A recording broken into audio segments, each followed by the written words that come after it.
Pembacaan Alkitab 1 tahun, hari ke-106, 2 Raja-Raja pasal 10-12. 2 Raja-Raja pasal 10 ayat 1-17.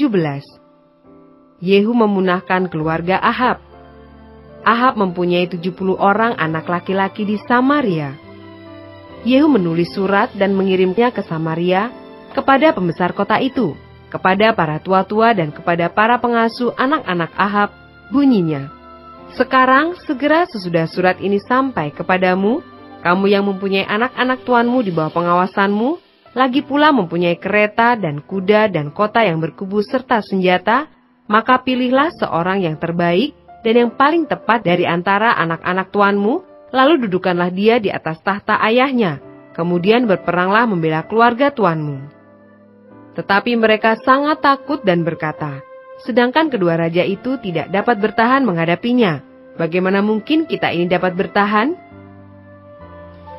Sebab itu kepala istana dan kepala kota, juga para tua-tua dan para pengasuh, mengirim pesan kepada Yehu bunyinya, "Kami ini hamba-hambamu, dan segala yang kau katakan kepada kami akan kami lakukan.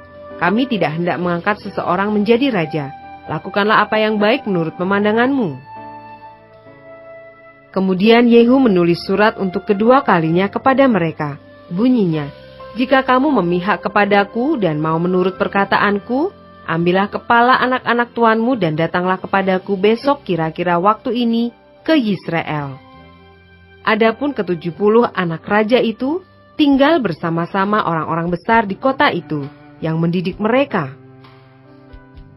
Tatkala surat itu sampai kepada mereka, mereka mengambil anak-anak raja itu, menyembelih ke-70 orang itu, menaruh kepala orang-orang itu ke dalam keranjang, dan mengirimkan semuanya kepada Yehu di Yisrael.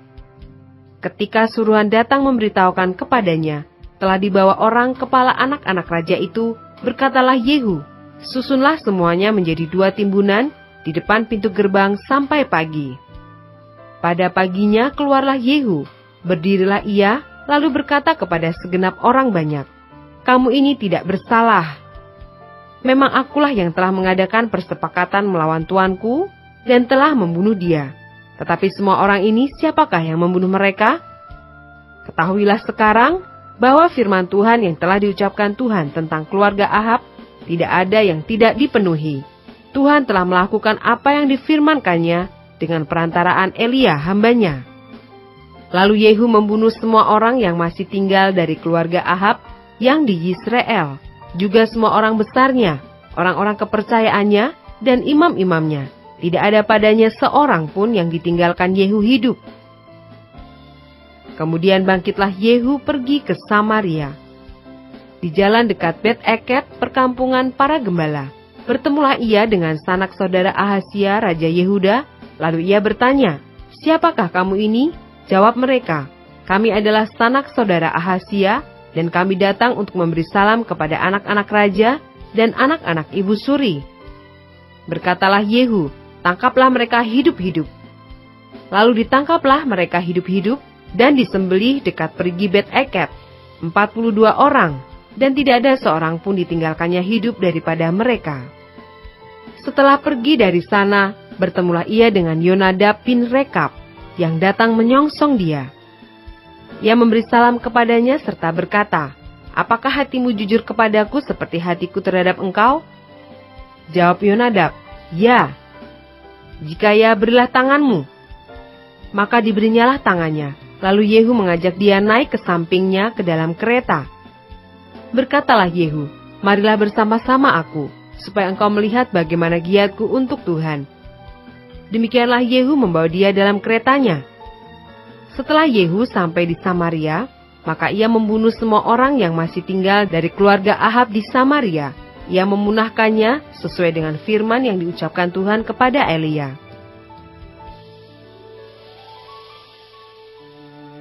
Ayat 18-36. Yehu menghapuskan penyembahan Baal. Kemudian Yehu mengumpulkan seluruh rakyat, lalu berkata kepada mereka, "Adapun Ahab masih kurang beribadah kepada Baal, tetapi Yehu mau lebih hebat beribadah kepadanya. Oleh sebab itu, panggillah menghadap aku semua nabi Baal, semua orang yang beribadah kepadanya, dan semua imamnya. Seorang pun tidak boleh tidak hadir, sebab aku hendak mempersembahkan korban yang besar kepada Baal. Setiap orang yang tidak hadir tidak akan tinggal hidup. Tetapi perbuatan ini adalah akal Yehu, supaya ia membinasakan orang-orang yang beribadah kepada Baal. Selanjutnya Yehu berkata, tentukanlah hari raya perkumpulan kudus bagi Baal. Lalu mereka memaklumkannya. Yehu mengirim orang ke seluruh Israel, maka datanglah seluruh orang yang beribadah kepada Baal, tidak seorang pun yang ketinggalan. Lalu masuklah semuanya ke dalam rumah Baal, sehingga rumah itu penuh sesak dari ujung ke ujung. Kemudian berkatalah Yehu kepada orang yang mengepalai gudang pakaian, keluarkanlah pakaian untuk setiap orang yang beribadah kepada Baal. Maka dikeluarkannyalah pakaian bagi mereka.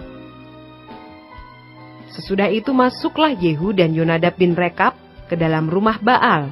Lalu berkatalah ia kepada orang-orang penyembah Baal di situ, periksalah dan lihatlah, supaya jangan ada di antara kamu di sini seorang pun dari hamba-hamba Tuhan, melainkan hanya orang-orang yang beribadah kepada Baal.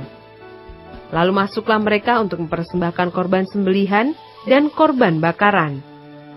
Adapun Yehu telah menempatkan 80 orang di luar dan telah berkata, siapa yang membiarkan lolos seorang pun dari orang-orang yang kuserahkan ke dalam tanganmu, nyawanya lah ganti nyawa orang itu. Setelah Yehu selesai mempersembahkan korban bakaran, berkatalah ia kepada bentara-bentara dan kepada perwira-perwira, masuklah, bunuhlah mereka, seorang pun tidak boleh lolos.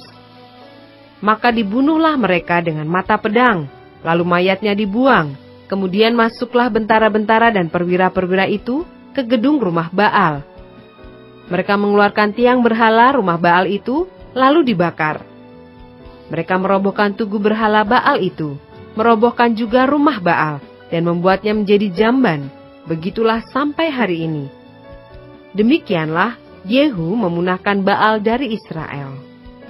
Hanya Yehu tidak menjauh dari dosa-dosa Yerobeam bin Nebat, yang mengakibatkan orang Israel berdosa pula, yakni dosa penyembahan anak-anak lembu emas, yang di Betel dan yang di Dan. Berfirmanlah Tuhan kepada Yehu, oleh karena engkau telah berbuat baik dengan melakukan apa yang benar di mataku, dan telah berbuat kepada keluarga Ahab tepat seperti yang dikehendaki hatiku, maka anak-anakmu akan duduk di atas tahta Israel, sampai keturunan yang keempat. Tetapi Yehu tidak tetap hidup menurut hukum Tuhan, Allah Israel, dengan segenap hatinya.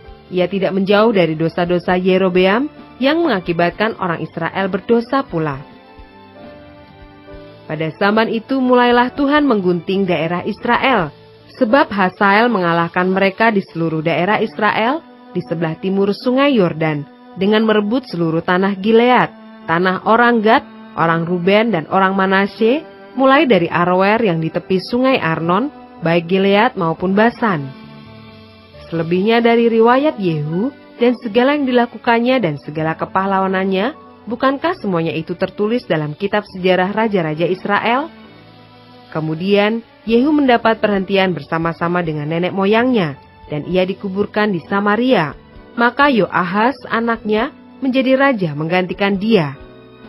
Adapun lamanya Yehu menjadi raja atas Israel di Samaria adalah 28 tahun.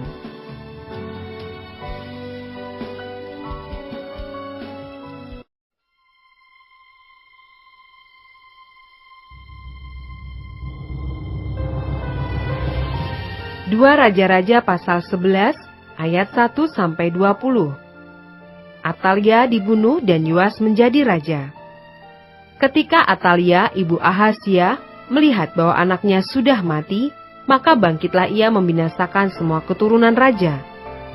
Tetapi Yoseba, anak perempuan Raja Yoram, saudara perempuan Ahazia, mengambil Yoas bin Ahazia, menculik dia dari tengah-tengah anak-anak raja yang hendak dibunuh itu, memasukkan dia dengan inang penyusunya ke dalam gudang tempat tidur, dan menyembunyikan dia terhadap Atalia, sehingga dia tidak dibunuh. Maka tinggallah dia 6 tahun lamanya bersama-sama perempuan itu dengan bersembunyi di rumah Tuhan, sementara Atalia memerintah negeri.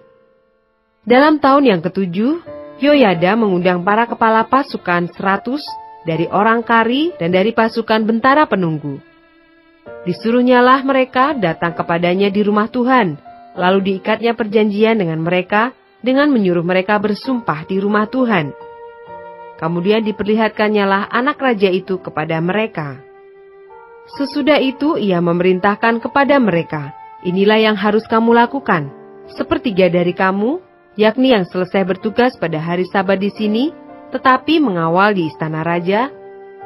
Sepertiga lagi ada di pintu gerbang sur, dan sepertiga pula di pintu gerbang di belakang para bentara penunggu. Haruslah mengawal di istana, dan kedua regu daripada kamu, yakni semua orang yang bertugas di sini pada hari Sabat, dan mengawal di rumah Tuhan, haruslah mengelilingi raja dari segala penjuru, masing-masing dengan senjatanya di tangannya, dan siapa yang mendatangi barisan, haruslah mati dibunuh. Dan baiklah kamu menyertai raja setiap kali ia keluar atau masuk. Para kepala pasukan 100 itu melakukan tepat seperti yang diperintahkan Imam Yoyada. Masing-masing mengambil orang-orangnya yang selesai bertugas pada hari Sabat, bersama-sama dengan orang-orang yang masuk bertugas pada hari itu. Lalu datanglah mereka kepada Imam Yoyada. Imam memberikan kepada para kepala pasukan 100 itu tombak-tombak dan perisai-perisai kepunyaan Raja Daud yang ada di rumah Tuhan. Kemudian para bentara itu, masing-masing dengan senjatanya di tangannya, mengambil tempatnya di lambung kanan sampai ke lambung kiri rumah itu, dengan mengelilingi mezbah dan rumah itu untuk melindungi raja. Sesudah itu Yoyada membawa anak raja itu keluar, mengenakan jejamang kepadanya dan memberikan hukum Allah kepadanya. Mereka menobatkan dia menjadi raja serta mengurapinya, dan sambil bertepuk tangan berserulah mereka, "Hiduplah raja!" Ketika Atalia mendengar suara bentara-bentara penunggu dan rakyat, pergilah ia mendapatkan rakyat itu ke dalam rumah Tuhan. Lalu dilihatnyalah, raja berdiri dekat tiang menurut kebiasaan, sedang para pemimpin dengan para pemegang nafiri ada dekat raja. Dan seluruh rakyat negeri bersukaria sambil meniup nafiri. Maka Atalia mengoyakkan pakaiannya sambil berseru, "Kianat, kianat!" Tetapi Imam Yoyada memerintahkan para kepala pasukan 100, yakni orang-orang yang mengepalai tentara, katanya kepada mereka, "Bawalah dia keluar dari barisan. Siapa yang memihak kepadanya, bunuhlah dengan pedang." Sebab tadinya imam itu telah berkata, "Janganlah ia dibunuh di rumah Tuhan." Lalu mereka menangkap perempuan itu.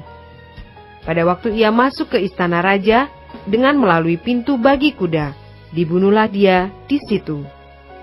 Kemudian Yoyada mengikat perjanjian antara Tuhan dengan raja dan rakyat, bahwa mereka menjadi umat Tuhan, juga antara raja dengan rakyat.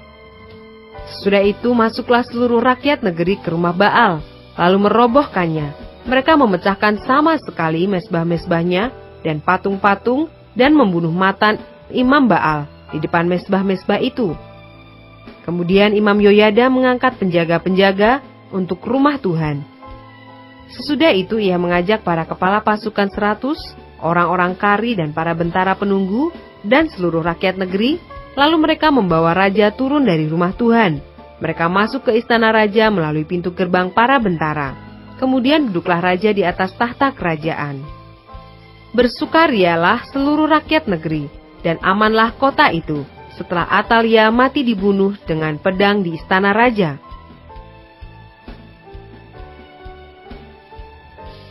Ayat 21. Yoas Raja Yehuda. Yoas berumur 7 tahun pada waktu ia menjadi raja.